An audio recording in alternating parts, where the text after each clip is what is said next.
Hello my friends, AmyR here with Prairie Paper and Ink, back with another Halloween card using Simon's Bold Leaves background stamp, because that is my current obsession. And the idea is we're still rolling, so why not? Although this card could be any occasion, really. The only Halloween thing I used on it was the sentiment, because use what you got, you know, all the things. But anyway, first off, the background stamp. So, as always, I have my MISTI. I have the background stamp in there. I've taken the foam insert out of my MISTI. I've got my little MISTI sticky grid there to hold my cardstock in place. I use my anti-static powder tool on the cardstock first. And then I'm inking up the stamp with clear embossing ink. And you could honestly do just clear emboss, like just the clear embossing ink, do tone on tone. I'd thought about that. And I also thought about heat embossing it with clear embossing powder, because that would look gorgeous too. The only difference here is I'm using Hickory Smoke Distress Embossing Glaze. So it's going to just intensify a bit more. And really, even in real life, it ends up looking quite black because it's such a, you know, dark gray with this deep gray embossing glaze. It's pretty. You know, I just want this background stamp is just fabulous. This is now the fourth video using this because, you know, I get on a roll with these things. So embossing glaze is its own sort of category. If you're not sure about it, look it up on Tim Holtz' channel.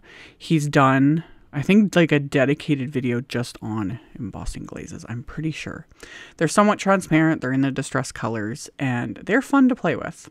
And of course I have like practically all the colors. So coated the background with the embossing glaze, melted that with my heat tool, and like I said, it almost looks black, you know. It's just, and again, like classy. Like there's the style of the background, but you know, the deep grays, I was like, again, you could go anywhere with this. It doesn't have to be Halloween, but I am determined to do more Halloween videos. I am like squeezing them in before the deadline.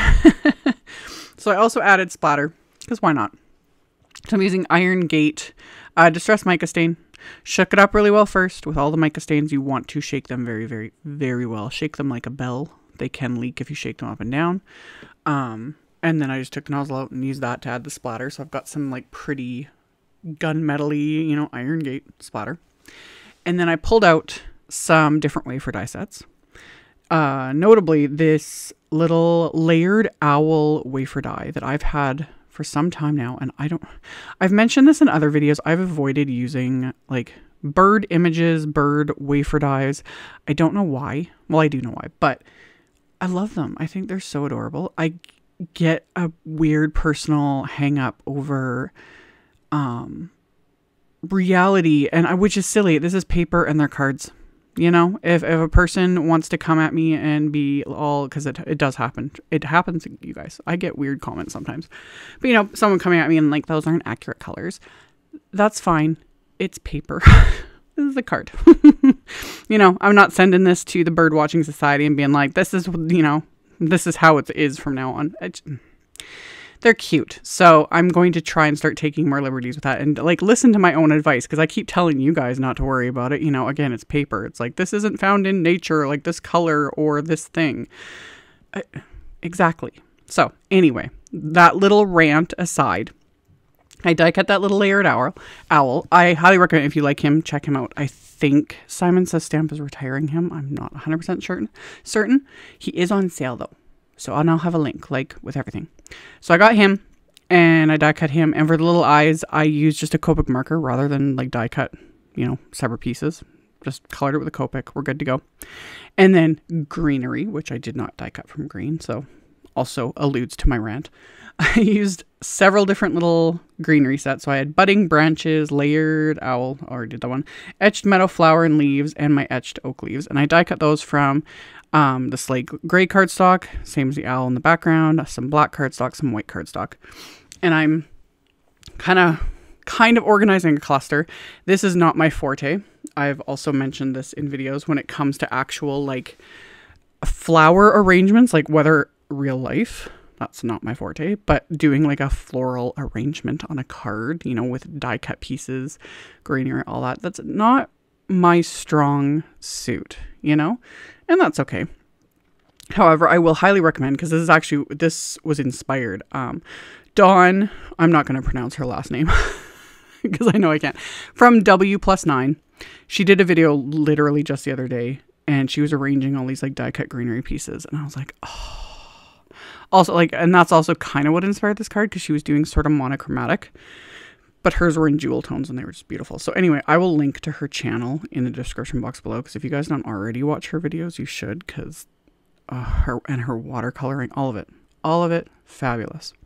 So anyway, the other thing she did, which I always forget about, but it reminded me, was using press and seal. Now, I've shown press and seal a ton of times, and I've shown it in similar ways to this as well.